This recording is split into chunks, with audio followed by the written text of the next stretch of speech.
अस्सलाम वालेकुम स्टूडेंट। आज हम 10th class chemistry chapter number 3 का फर्स्ट लेक्चर लेकर आए। आज के लेक्चर में बेसिकली हमने इंट्रोडक्शन करना है कि हमने ये देखना है कि आज के जो लेक्चर है हमारे पास इसके अंदर हमने क्या क्या चीज़ें कवर करनी है और ये जो चैप्टर है हमारे पास पेपर के पॉइंट ऑफ व्यू से कितने इंपॉर्टेंट है, इसमें से कितने शॉर्ट क्वेश्चन है, कितने एमसीक्यूज आते हैं और कितने लॉन्ग क्वेश्चन आते हैं और इसके जो मेन टॉपिक है हमारे पास वो कौन कौन से हमारे पास। अब देखिए सबसे पहले हमने पढ़ना है ऑर्गेनिक कंपाउंड। इंट्रोडक्शन पढ़ेंगे ऑर्गेनिक कंपाउंड के बाद, फिर उसके बाद हम पढ़ेंगे टाइप ऑफ मॉलिक्यूल्स पढ़ेंगे, टाइप ऑफ केमिकल फार्मूलाज पढ़ेंगे, कितने टाइप के केमिकल फार्मूला, फिर उसके बाद हम क्लासिफिकेशन ऑफ ऑर्गेनिक कंपाउंड पढ़ेंगे, फिर उसके बाद हम सोर्सेज ऑफ ऑर्गेनिक कंपाउंड पढ़ेंगे और लास्ट में हम पढ़ेंगे इसके फंक्शनल ग्रुप पढ़ेंगे। तो ये हमारे पास क्या मेन हमारे पास क्या होगा इस चैप्टर के मेन टॉपिक्स होंगे। इसके अंदर फिर सब टॉपिक्स हमारे पास आ जाते हैं। अगर हम देखें पेपर के पॉइंट ऑफ व्यू से ये वाला जो चैप्टर ये कितनी अहमियत का हमारे पास शामिल है।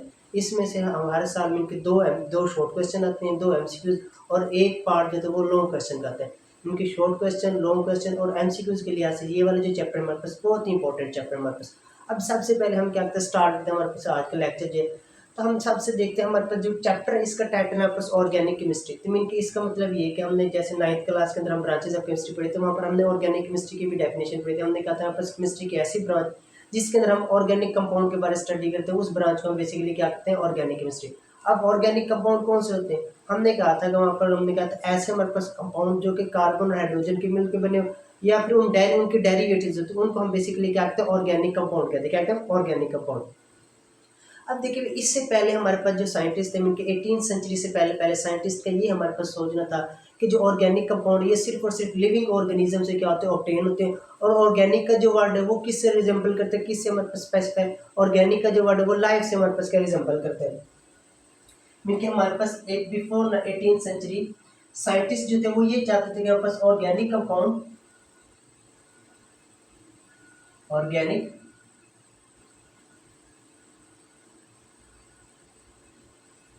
compounds only obtained from living organism। Mean कि हमारे पास जो ऑर्गेनिक कंपाउंड है वो सिर्फ और सिर्फ किन से हम ऑब्टेन कर सकते हैं, लिविंग ऑर्गेनिज्म। अब लिविंग ऑर्गेनिज्म में भी हमारे पास दो चीजें आ जाती हैं, एक हमारे पास क्या आ जाते हैं, प्लांट्स आ जाते हैं और दूसरे हमारे पास क्या है, एनिमल्स आ जाते हैं। इनके साइंटिस्ट का यही कहना था कि हमारे पास जो ऑर्गेनिक कंपाउंड है वो सिर्फ और सिर्फ हम जानदार चीज़ों से क्या करते हैं, हासिल कर सकते हैं और इनको लेबोरेटरी के अंदर सेंसाइज नहीं कर सकते। और ऑर्गेनिक का जो वर्ड है ना, ऑर्गेनिक का वर्ड, इसका मतलब था कि लाइफ। मीनिंग क्या था इसका, लाइफ। ये सारी की सारी बातें थी हमारे पास किससे, 18th सेंचुरी से पहले पहले हमारे पास क्या थी, ये सारी की सारी बातें। मीन कि वो और क्या हमारे पास साइंटिस्ट कहते थे ऑर्गेनिक कंपाउंड हम सिर्फ और सिर्फ लिविंग ऑर्गेनिज्म से ऑब्टेन करते हैं। लिविंग ऑर्गेनिज्म में कौन कौन से होते हैं, हमारे पास प्लांट्स एंड एनिमल्स आ जाते हैं। अब उसके बाद हमारे पास एक साइंटिस्ट है लेविसर। लेविसर उन्होंने कहा था कि हमारे पास ऐसे ऑर्गेनिक कंपाउंड जो कि हम प्लांट से ऑब्टेन करते हैं वो कौन कौन से एलिमेंट से मिलकर बने होते हैं। क्योंकि ऐसे हमारे पास ऑर्गेनिक कंपाउंड जो कि हम कहाँ से ऑब्टेन करते हैं, प्लांट से। वो जो थे हमारे पास carbon, hydrogen and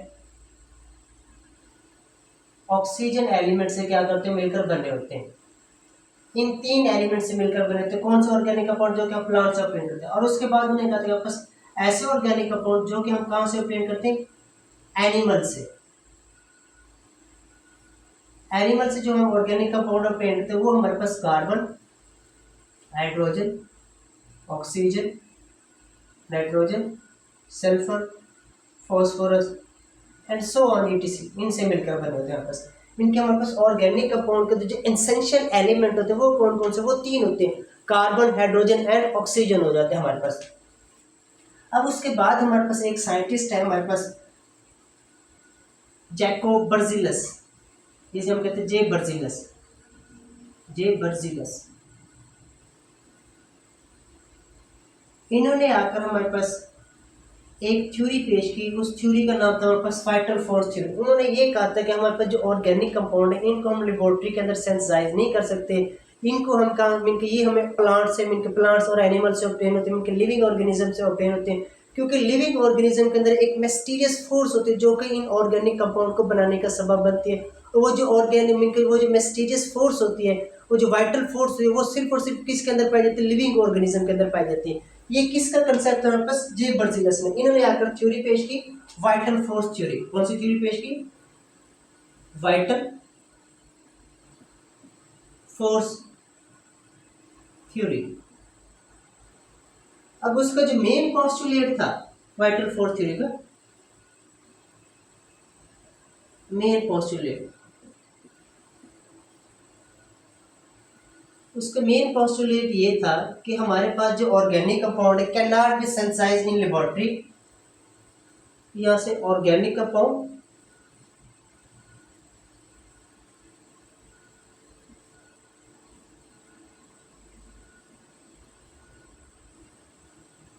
can not be synthesized in laboratory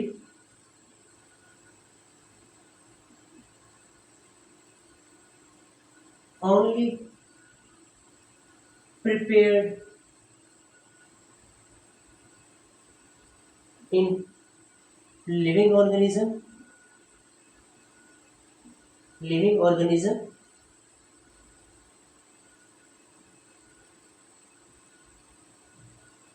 under the influence of mysterious force। क्योंकि हमारे पास साइंटिस्ट ने कहा था कि लेवी सर ने कहा था कि हमारे पास जो ऑर्गेनिक कंपाउंड थे ये can not be synthesised in laboratory. Mean के जो ऑर्गेनिक कंपाउंड है इनको हम लेबोरेटरी के अंदर प्रिपेयर नहीं कर सकते। मीन के can not be synthesised in laboratory, mean के इनको हम लेबोरेटरी के अंदर प्रिपेयर नहीं कर सकते। Only prepared in living organism, ये सिर्फ और सिर्फ किसके अंदर बनते हैं? आपस लिविंग ऑर्गेनिज्म के अंदर बनते हैं under the influence of mysterious force. Mean की एक खास फोर्स पाई जाती है जो कि इन कंपाउंड्स को बनाने का क्या बनते हैं? सबब बनती है। वो जो मिस्टीरियस फोर्स होती है उसे कारण उन्होंने नाम दिया कि ये जो हमारे पास फोर्स है इसका नाम पास वाइटल फोर्स। और ये जो हमारे पास वाइटल फोर्स होते हैं, हमारे पास मिस्टीरियस फोर्स होती है, ये सिर्फ और सिर्फ किसके अंदर पाई जाती है? हमारे पास लिविंग ऑर्गेनिज्म के अंदर पाई जाती है। किनके अंदर? Living organism.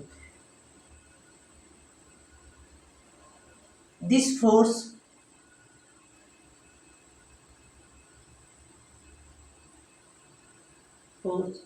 is only inherent in living things। क्योंकि ये वाली जो फोर्स होती है ये सिर्फ और सिर्फ किन चीज़ों के अंदर पाई जाती है? लिविंग थिंग्स के अंदर पाई जाती है। क्योंकि जिसको क्या नाम देता है? मिस्टीरियस फोर्स का नाम दिया था। ये तो था हमारे पास 18th सेंचुरी से पहले साइंटिस्ट का कंसेप्ट था हमारे पास। अब उसके बाद हमारे पास 18th सेंचुरी के बाद साइंटिस्ट हमारे पास है, उन्होंने आकर इस कंसेप्ट को वाइटल फोर्स थ्योरी और इससे जो पहले वाले हमारे पास साइंटिस्ट के कंसेप्ट है ऑर्गेनिक कंपाउंड के अंदर, उनको आकर उन्होंने क्या कर रॉन्ग कंसीडर किया था। उन्होंने कहा कि नहीं भी हमारे पास जो ऑर्गेनिक कंपाउंड है लिविंग ऑर्गेनिज्म से हमें ऑब्टेन होते हैं, बिल्कुल सही ऑब्टेन होते हैं, मगर हम इन्हें लेबोरेटरीज के अंदर भी सिंथेसाइज बनाते होते हैं, सिंथेसाइज करते हैं। तो फिर साइंटिस्ट ने कहा भी आप कोई ऐसा ऑर्गेनिक कंपाउंड प्रिपेयर करके दिखाएं हमें जो कि आप लेबोरेटरी में बनाएं और वो हो ऑर्गेनिक कंपाउंड और उसकी जो प्रॉपर्टी है उसकी जो कैरेक्टरिस्टिक हो वो कैसी हो? पास ऑर्गेनिक कंपाउंड जैसे। तो फिर हमारे पास एक साइंटिस्ट है वॉलर, उन्होंने आकर सबसे पहले हमारे पास ऑर्गेनिक कंपाउंड जो था उन्होंने आकर लेबोरेटरी के अंदर प्रिपेयर किया था। तो उन्होंने आकर ये जो पहले वाले कंसेप्ट था हमारे पास साइंटिस्ट का ऑर्गेनिक कंपाउंड, उनको आकर सभी सारे कंसेप्ट को क्या करते हैं? उन्होंने रॉन्ग कंसीडर। उन्होंने कहा भी हमारे पास हम जो ऑर्गेनिक कंपाउंड है इनको हम लेबोरेटरी के अंदर के हम भी क्या कर सकते? सिंथेसाइज करते। कौन से साइंटिस्ट थे हमारे पास? वॉलर थे, वॉलर। इन्होंने आकर हमारे पास कौन सा ऑर्गेनिक कंपाउंड सिंथेसाइज किया? इन्होंने आकर हमारे पास यूरिया का एक ऑर्गेनिक कंपाउंड सिंथेसाइज किया। कैसे सिंथेसाइज किया? उन्होंने लेबोरेटरी के अंदर अमोनियम साइनाइड ले गए, उसे हमारे उन्होंने क्या किया? हीट किया।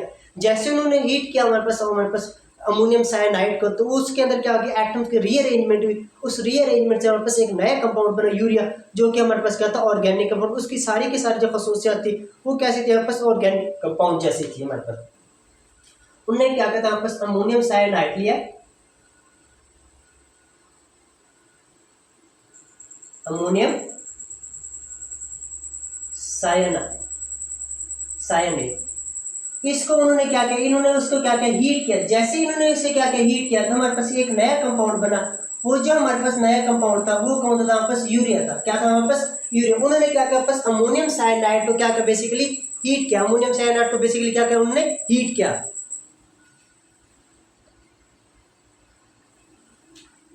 तो अब जैसे उन्होंने अमोनियम साइनाइड को हीट किया तो हमारे पास क्या बन गया, यूरिया बन गया। अब देखिए अमोनियम साइनाइड हमारे पास था NH4CnO, ये हमारे पास बेसिकली किस चीज का फार्मूला है, अमोनियम साइनाइड का। अब अमोनियम साइनाइड को जैसे उन्होंने क्या किया, हीट किया, अमोनियम साइनाइड को हीट किया, तो इसके अंदर रीअरेंजमेंट हुई। रीअरेंजमेंट से हमारे पास क्या बने, नए कंपाउंड बना जिसका नाम हमारे पास कहते हैं यूरिया था। और यूरिया का फार्मूला क्या था, H2NCONH2। ये हमारे पास किसका फार्मूला है, यूरिया का फार्मूला है हमारे पास।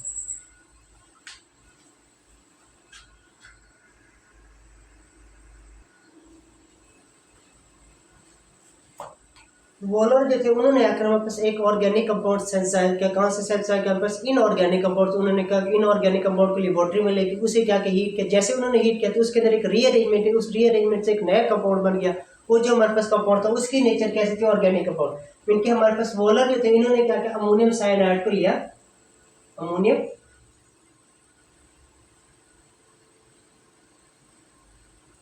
साइनाइड, इसे इन्होंने लेबोरेटरी में लिया। लेबोरेटरी में लेकर इसे क्या किया, उन्होंने हीट किया। अब जैसे इसे हीट किया तो इससे एक नया कंपाउंड बन गया, यूरिया। क्योंकि ये जो यूरिया हमारे पास था ये क्या था, ऑर्गेनिक कंपाउंड। ये जो अमोनियम साइनाइड था ये क्या था, बस इनऑर्गेनिक कंपाउंड। इनके इनऑर्गेनिक कंपाउंड उन्होंने क्या प्रिपेयर किया, ऑर्गेनिक कंपाउंड। इनके पहले साइंटिस्ट कहते हैं हमारे पास जो ऑर्गेनिक कंपाउंड सिर्फ लिविंग ऑर्गेनिज्म से हम क्या करते हैं, ऑब्टेन कर सकते। तो इन्होंने आकर वो जो पहले वाला कंसेप्ट था उसे रॉन्ग कंसीडर किया, उनके उसे गलत साबित किया।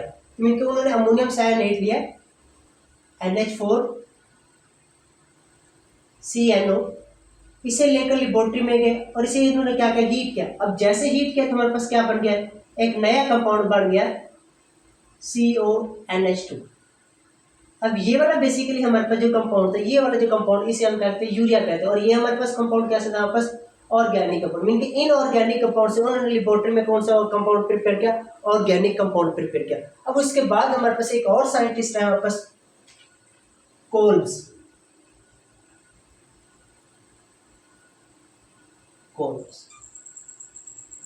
कोल्स ने आकर हमारे पास, इन्होंने आकर हमारे पास क्या किया, एसिटिक एसिड को क्या किया, लेबोरेटरी के अंदर क्या किया, इन्होंने प्रिपेयर किया। कौन से एसिड को, एसिटिक एसिड को। एसिटिक एसिड, एसिटिक एसिड को प्रिपेयर किया किसके अंदर, लेबोरेटरी के अंदर, लेबोरेटरी के अंदर।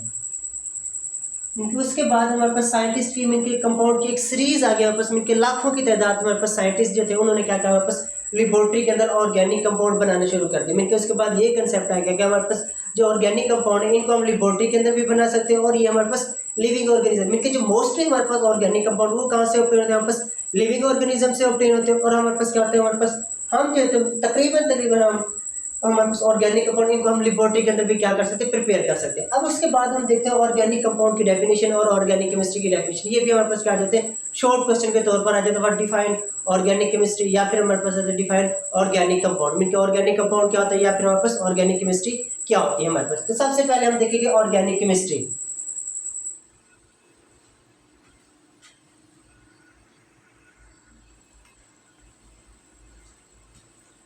तो सबसे पहले हम देखते हैं ऑर्गेनिक केमिस्ट्री की डेफिनेशन। किसकी डेफिनेशन, ऑर्गेनिक केमिस्ट्री की।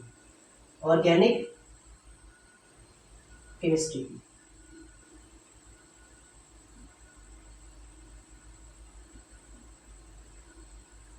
अब देखिए ऑर्गेनिक केमिस्ट्री की डेफिनेशन हम यहाँ पे वही वाली करेंगे जो कि हमने 9th क्लास के अंदर पढ़ी थी। इनका ऑर्गेनिक केमिस्ट्री कौन सी, केमिस्ट्री की ऐसी ब्रांच जिसके अंदर हम ऑर्गेनिक कंपाउंड के बारे में स्टडी करते हैं, या फिर हम कार्बन और हाइड्रोजन या फिर उनके डेरिवेटिव जो होते हैं उनकी हम स्टडी करते हैं। उस ब्रांच को हम बेसिकली क्या करते हैं, ऑर्गेनिक केमिस्ट्री कहते हैं। क्या कहते हैं, ऑर्गेनिक केमिस्ट्री। अब इसी की डेफिनेशन लिखेंगे, the branch of chemistry in which we study about the organic compound mean के ऐसे हमारे पास केमिस्ट्री के ब्रांच जिसके अंदर हम किन के कौन से कंपाउंड के बारे में स्टडी करते हैं, ऑर्गेनिक कंपाउंड के बारे में स्टडी करते हैं and their derivatives is called organic chemistry. तो वो वाली जो केमिस्ट्री की ब्रांच होती है उसे हम बेसिकली क्या कहते हैं, ऑर्गेनिक केमिस्ट्री। अब उसके बाद हमारे पास ऑर्गेनिक कंपाउंड कौन से होते हैं। अब ऑर्गेनिक कंपाउंड मीन क्या, हमारे पास ऑर्गेनिक कंपाउंड क्या होते हैं, हमें ये भी तो पता होना चाहिए भी हमारे पास ऑर्गेनिक कंपाउंड मीन के ऐसे हमारे पास कंपाउंड जो कि कार्बन, हाइड्रोजन और उनके डेरिवेटिव से मिलकर बने होते हैं, हमारे पास उन कंपाउंड को बेसिकली क्या कहते हैं, ऑर्गेनिक कंपाउंड कहते हैं। क्या कहते हैं, organic compound. Those compound that are only made up of carbon and hydrogen and their derivatives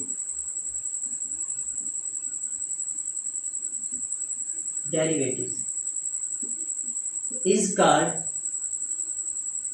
organic compound. उन कंपाउंड को बेसिकली हम कहते हैं ऑर्गेनिक कंपाउंड कहते हैं। मीन ऐसे कंपाउंड जो कि सिर्फ और सिर्फ किसके बने हो, कार्बन, हाइड्रोजन और उनके डेरिवेटिव से मिलकर बने हो, उन कंपाउंड को बेसिकली हम कहते हैं ऑर्गेनिक कंपाउंड कहते हैं। क्या कहते हैं, ऑर्गेनिक कंपाउंड। ये तो था हमारे पास आज का मीन इंट्रोडक्टरी लेक्चर जिसके अंदर हमने पढ़ा कि ऑर्गेनिक कंपाउंड के बारे में हमारे पास 18वीं सेंचुरी से पहले साइंटिस्ट का क्या कंसेप्ट था। फिर उसके बाद हमारे पास साइंटिस्ट जो है, वॉलर जो है और उसके बाद कोल जो है, इन्होंने आकर हमारे पास वो जो कंसेप्ट है उसे आके रॉन्ग कंसीडर किया। फिर उसके बाद हमने ऑर्गेनिक केमिस्ट्री की डेफिनेशन के साथ हमने ऑर्गेनिक कंपाउंड की डेफिनेशन देखी। यहाँ तक अगर कोई बात आप लोग को समझ नहीं है तो आप लोग कमेंट में पूछ सकते हैं। अल्लाह हाफिज़, जज़ाकल्लाह।